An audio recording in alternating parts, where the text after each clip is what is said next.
చెప్తారా? రాగులకు ఒక ప్రత్యేకత ఉందమ్మా. హ్మ్.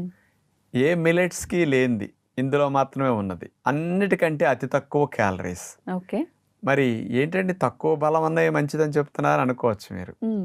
మరి మనం వేళ్ళు కదపటానికి ఎక్కువ క్యాలరీస్ అక్కర్లేదు కదా! హ్మ్. ఎక్కువ క్యాలరీస్ ఉండే ధాన్యాల కంటే అన్నిటికంటే అతి తక్కువ క్యాలరీస్ ఉన్న రాగులు తినటం వల్ల స్పెషల్ బెనిఫిట్ ఇదనమాట ఈ రోజుల్లో. ఓకే. కాబట్టి ఏదైనా అన్నం తినాలన్నా, రొట్టె తినాలన్నా, ఏది వాడాలన్నా ఫస్టు అన్నిటికంటే తక్కువ క్యాలరీస్ గల రాగులు ఇంపార్టెన్స్ ఫస్ట్ ఇవ్వటం ఈ రోజుల్లో వరకు ఎక్కువ మంచిదనమాట. మరి ఈ 100 గ్రాముల రాగులు తీసుకుంటే 320 కిలో క్యాలరీల శక్తి లభిస్తుంది. హ్మ్. ఇంకా రాగుల్లో ఈ శక్తితో పాటు ఇతర పోషకాలు ఏముంటాయో చూద్దాం. 100 గ్రాముల రాగుల్లో ఉన్న పిండి పదార్థాలు 66 గ్రాములు, మాంసకృతులు 7 గ్రాములు, కొవ్వులు 2 గ్రాములు, పీచు పదార్థాలు 11 గ్రాములు,